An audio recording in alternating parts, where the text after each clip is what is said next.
You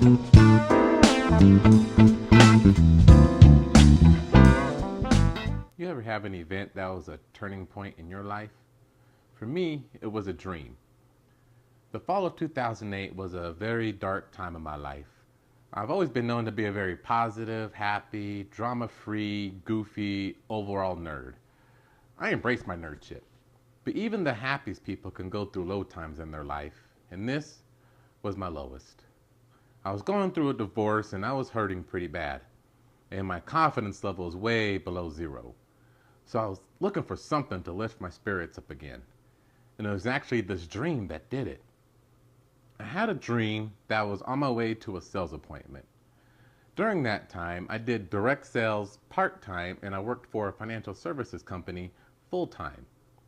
On my way to the sales appointment, I got on the freeway and encountered a big traffic jam.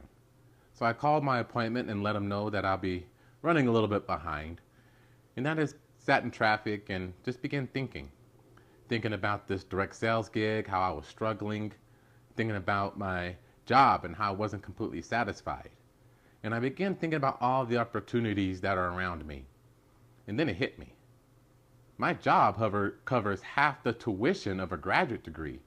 And the University Phoenix doesn't require the GMAT, so I can enroll in its MBA program almost immediately.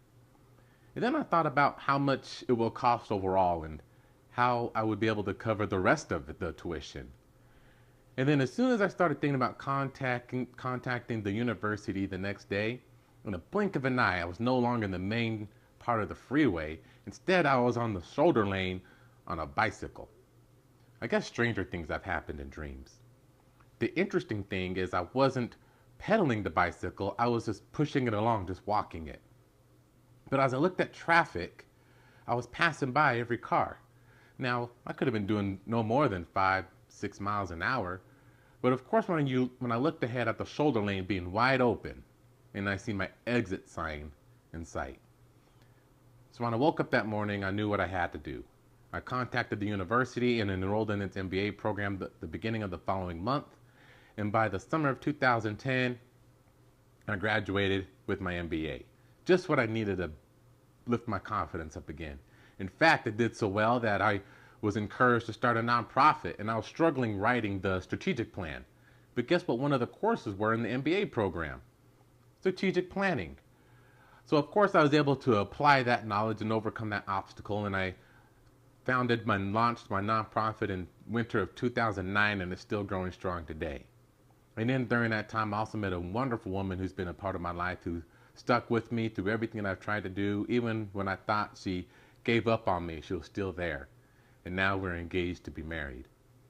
I look back over these last 8 years and I have been truly blessed, from new jobs to new business to new connections to speaking with you today. But I know the ride is not over, and I haven't exited off the freeway yet. And I'm no longer just pushing the bike though. I'm pedaling, and I'm pedaling fast. And I know that I have experienced some lows every now and then, but I've learned from this that through faith, still opportunities come your way.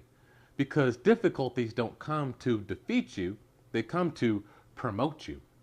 And I know that even though there wasn't any words on that exit sign in my dream, it meant to say freedom. But I refuse to get back in the main lanes of traffic. Sometimes we feel like we're in the right vehicle because it's comfortable, the AC's blowing, the music's blaring. But then we find ourselves in the wrong lane because we're stuck.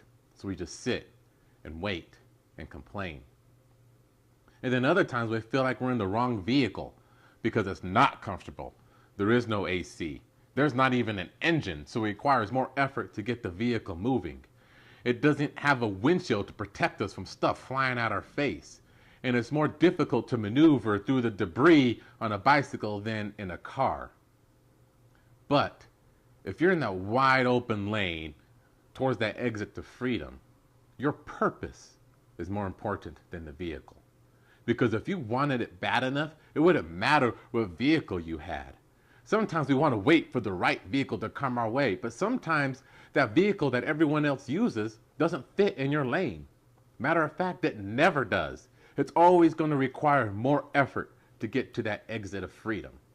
But with the right purpose, with the right vision, you would take whatever vehicle that God gave you and you would hop on it and you would pedal your tail off.